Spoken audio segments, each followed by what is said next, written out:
The impressive engineering of canals and locks, a fort built to protect, a castle ruin, and more importantly, my first Highland coup. This is the Caledonian Locks near Inverness.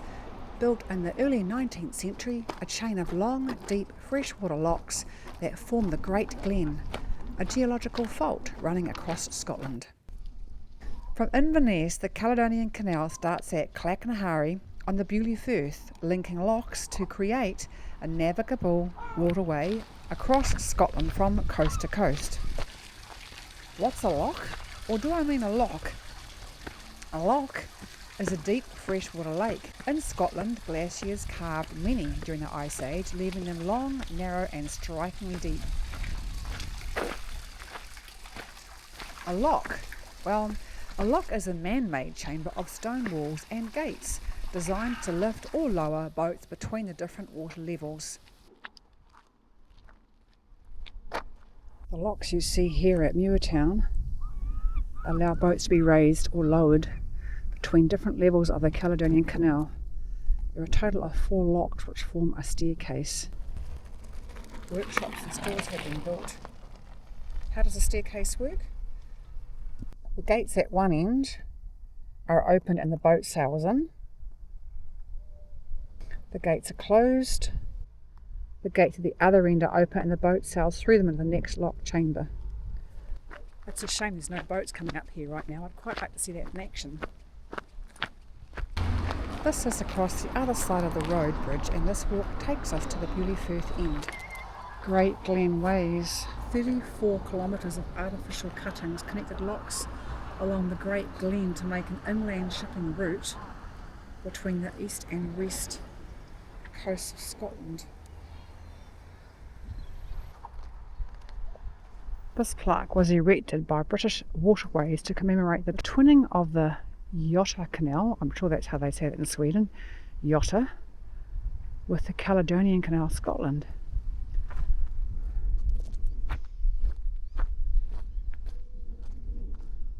Works Lock.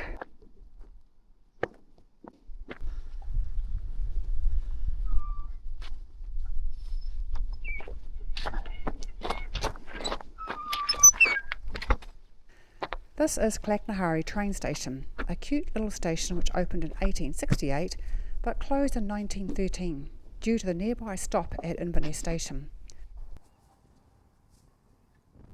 Along the Caledonian Canal, there's a mix of seawater and freshwater locks. This lockkeeper's cottage was built in the early 1800s during Telford's construction of the Caledonian Canal. Today it serves as the Clachnahary Sea Lock Office.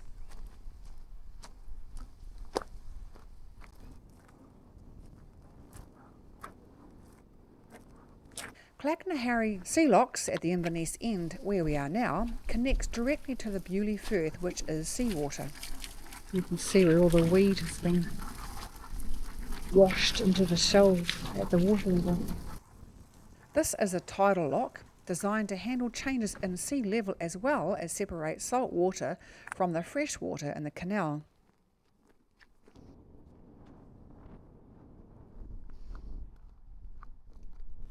An old hull of a boat. This wrecked boat hull is about 35 metres long and sits on the Keswick bank.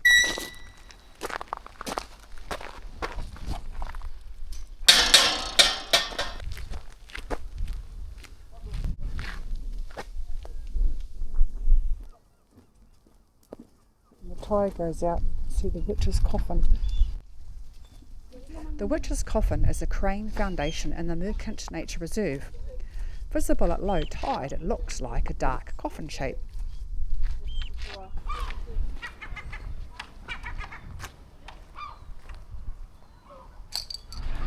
And that finishes the canal path walk. Up the road is Loch Loch, which lies about 11 kilometres inland from Clachnahary Sea Lock along the Caledonian Canal towpath.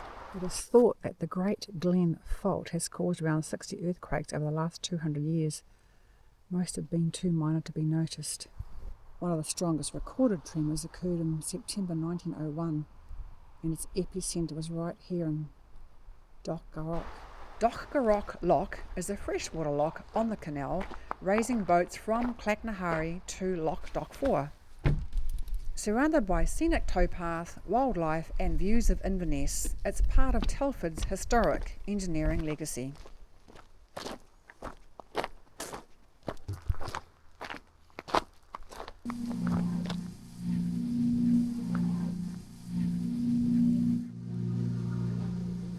So that is the beginning of the Caledonian Canal.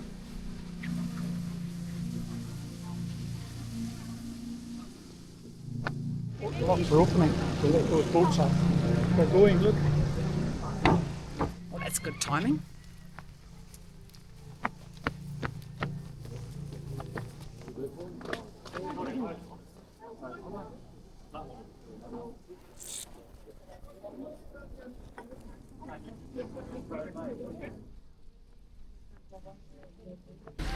So they have to fill this up first. And they're letting water go through there? Yeah, underneath. And then Right. they'll open the gates below. You can see the water rising up along the line of the rocks there. It's rising quite fast.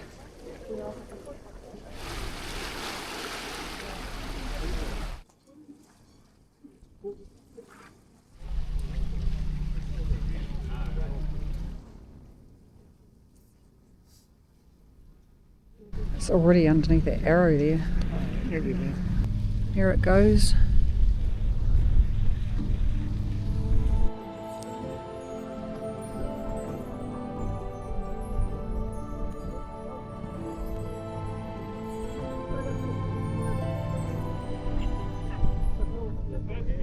There we go. First one's off.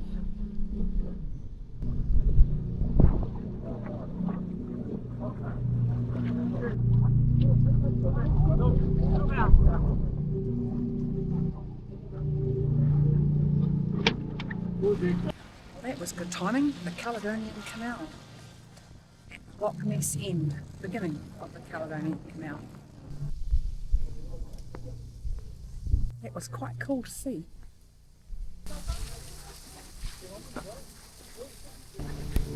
The Caledonian Canal, constructed in 1804 to 22, refurbished in 1843 to 47.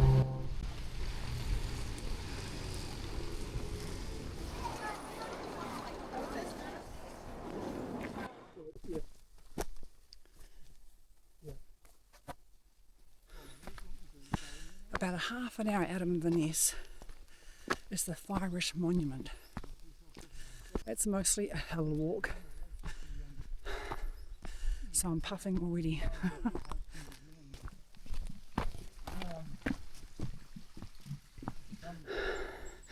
Made it up that one. Whew.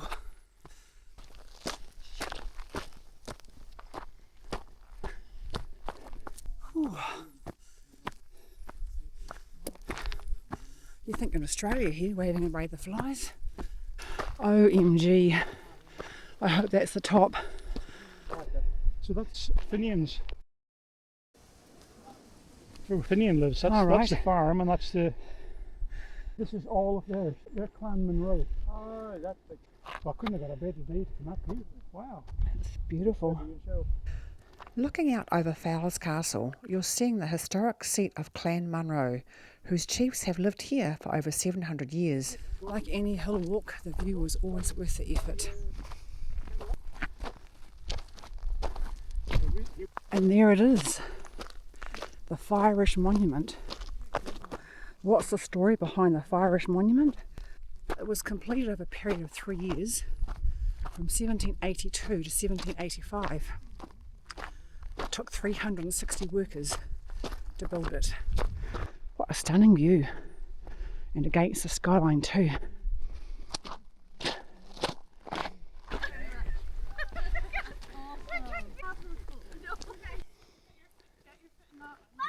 And there's the view at the top of the hill of the Fyrish Monument.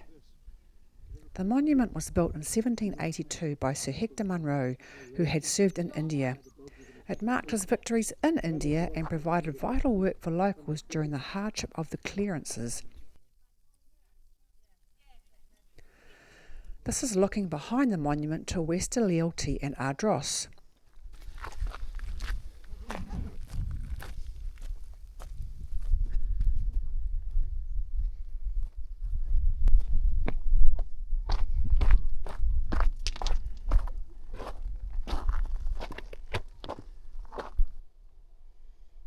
Sir Munro designed this to resemble the gates of, and I don't know how to say that, Nagapattinam, one of his victories. He also had this built stone by stone by local tenants.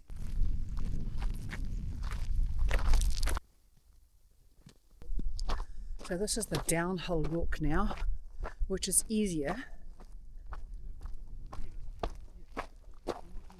However, there's a few stones here, so I need to make sure I don't face plant or something.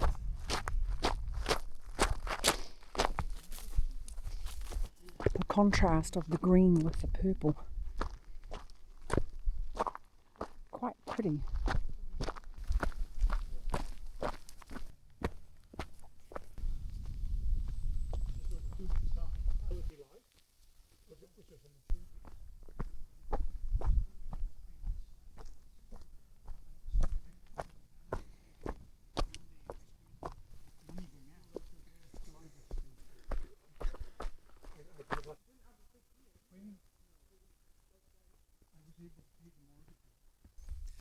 We're almost back at the car now.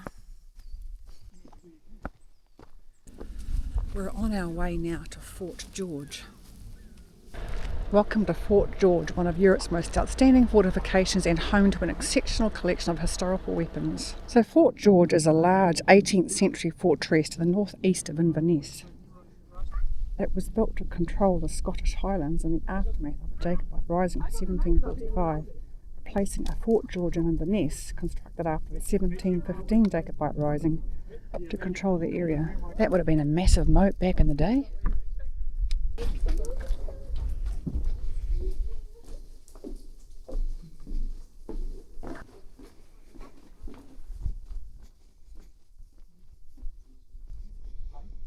Exploring Fort George. The mighty Fort George is a vast complex of fortifications and garrison buildings. It still serves as an active military base, so some of the buildings are not open to the public.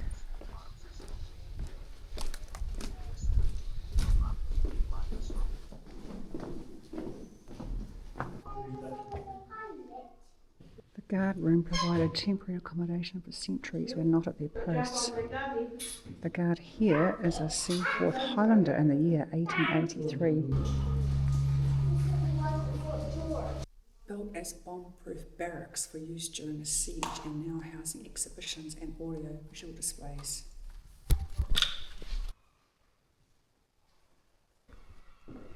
The parade. There you go, used for ceremonial parades.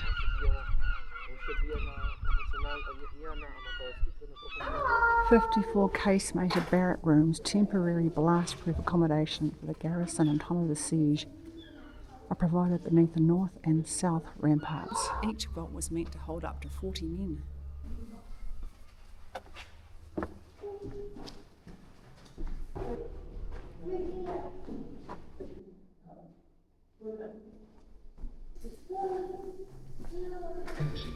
Camp Cinema, what's in here? Since the beginning of warfare, soldiers have used different emblems to tell friend from foe or one regiment from another.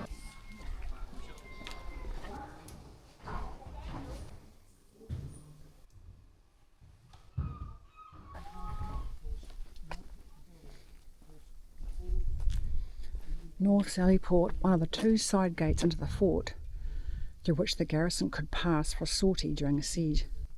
The other, through the south rampart, has been widened and now serves as the main entry for the army. The gate is unaltered.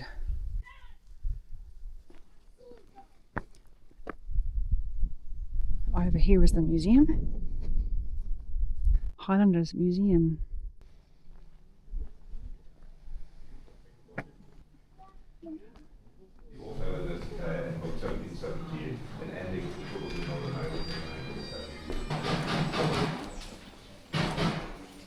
is it?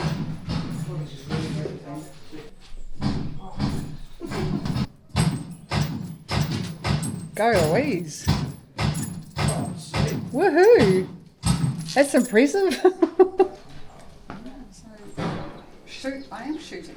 It's the mom. Damn it. Kiwi.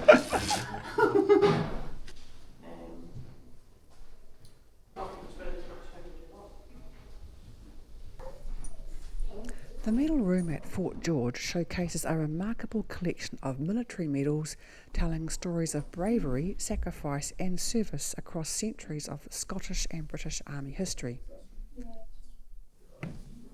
There's so much information here, it's quite hard to take it all in.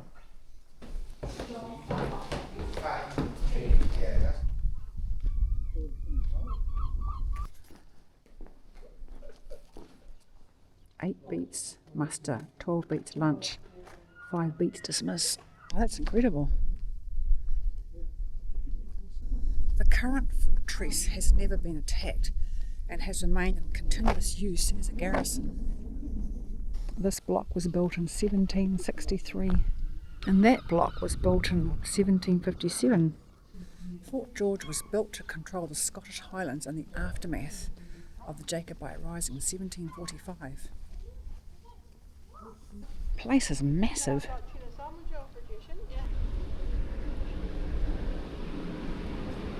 This is so cool.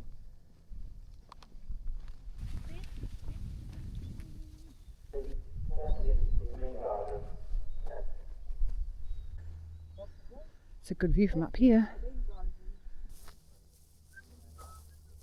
Duke of Marlborough's demi-bastion. The waterway before you was used to practice amphibious military landings in the Second World War. Today you may spot bottlenose dolphins playing and feeding here.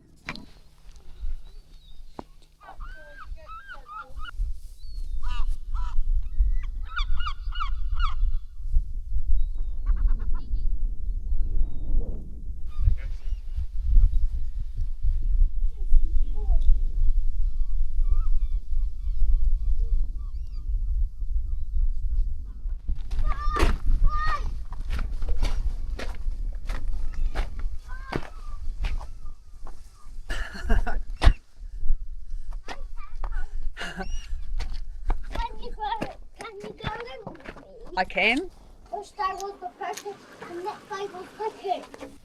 This battery with its flanking demi-bastions commands the sea channel. Beneath is a small powder magazine and casemates for 4 32-pounder guns.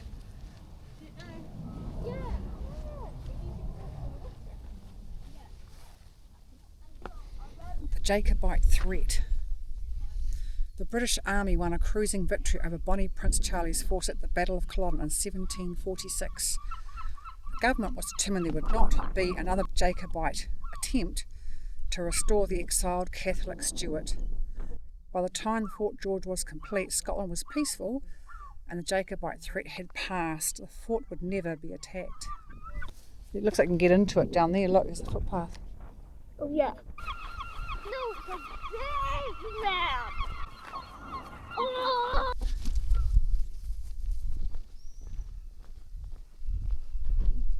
These rampart walls alongside me are about 6 to 8 metres high, with some other walls around the area rising up to 12 metres on the seaward side. Grand Magazine, 1757 to 59 store for 2,500 powder barrels.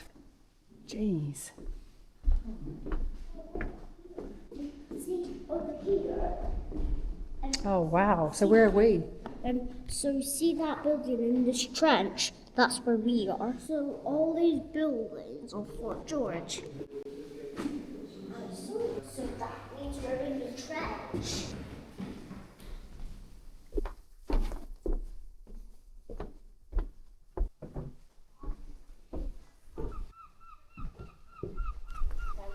Historic barrack rooms.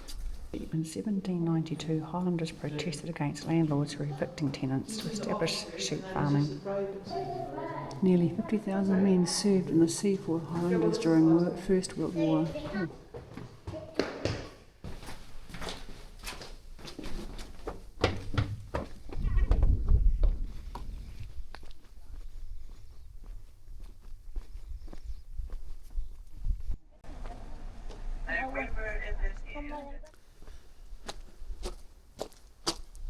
First a military fort and later a Benedictine abbey. It was then converted into 109 apartments in a $30 million restoration project complete in 2012. Ahead of you is Fort Augustus Abbey, a former Benedictine monastery dating back to the 19th century. In 1867, Thomas XII, Lord Lovat, bought the fort.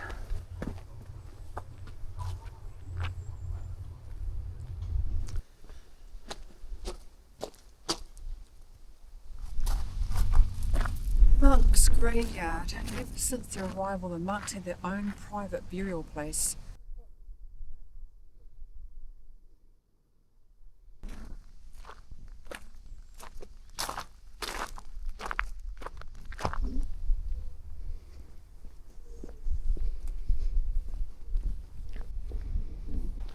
This is the moat house.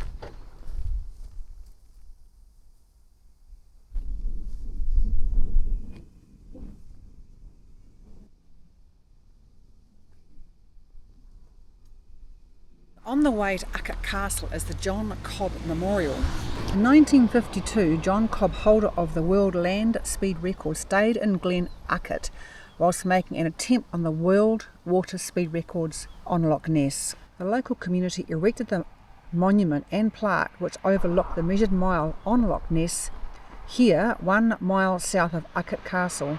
Having travelled at 206 miles per hour in an attempt to gain the world's water speed record, lost his life in this bay 29th of September 1952.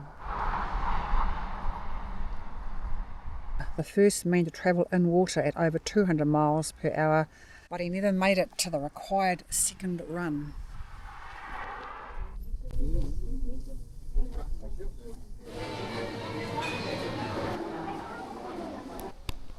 Artists and poets recast this as a relic of a heroic and honourable Highland heritage, including Robert Burns, who explored the ruins. The castle's iconic status was enhanced by stories of chivalry and defiance during the Wars of Independence. A captivating room with a rich history spanning 1,000 years. The trebuchet throws a stone ball by swinging it in a net through 270 degrees at the end of a long wooden arm. It's like a catapult, isn't it?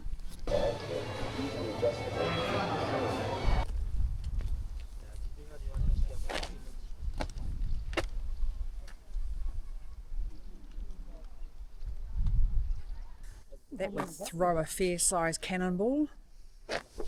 Cross the rock-cut moat where a drawbridge once stood to explore the ruins. A fortress is believed to have existed on the site as early as the 6th century, linked to St Columba. It changed hands many times, often between the English and Scots, due to its strategic position. Urquhart guards the Great Glen. People have sought to control this route since ancient times. The castle commands Loch Ness as well as Glen Urquhart, which includes the best farmland in the area. The castle was later held by Clan Grant, who occupied it for centuries. The castle became a strategic fortress at the time of the Wars of Independence. In 1692, the castle was partially destroyed to prevent it from being used by Jacobite forces and has subsequently fallen into ruin.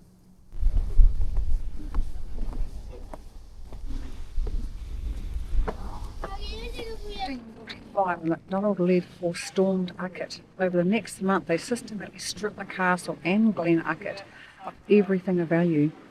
The loot was carried away down the Great Glen. They burned what they could not take. The Great Hall. Lavish banquets with music, dancing and storytelling were staged in the building before you. This was where Urquhart's lord or his keeper entertained his guests and showed off their wealth and status. This is the Grant Tower, the best surviving structure of the castle.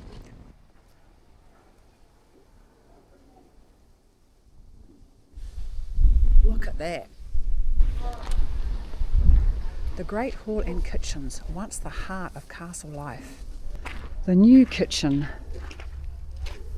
This building was part of a small complex added to the castle when it was remodelled in the 1500s. The old kitchen block had fallen out of use by this time following repeated attacks on the castle.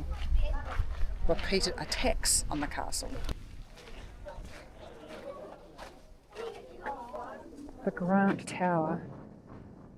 This tower was built sometime after King James IV gave Urquhart to John Grant of Fruchi, if that's how you say it, in 1509.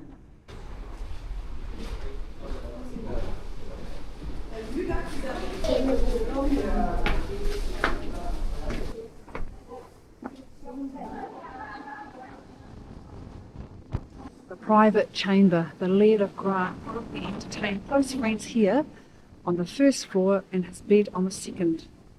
So he entertained on the first floor and his bed on the second. Does that mean he entertained on his bed?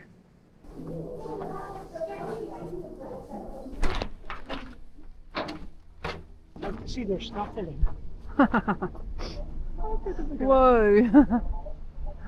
How did you get up there? Far out. And then the roof on top of that. Blocks of masonry may have been thrown here by an explosion in 1692 that local legend says ended the castle's long military career. There's the Highland Tower, isn't it? Where? There. Oh yeah. Oh, it's not a real one though. He had me for a minute. I thought it was a real Highland cow. The only Highland cow I've seen so far. So that's Urquhart Castle. It's quite impressive.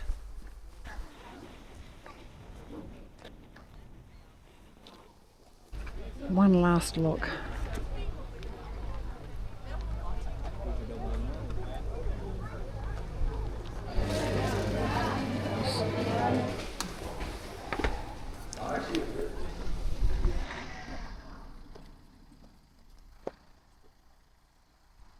So that's the first time I've seen a real Highland coo. These Highland coos are standing up now. Look at this.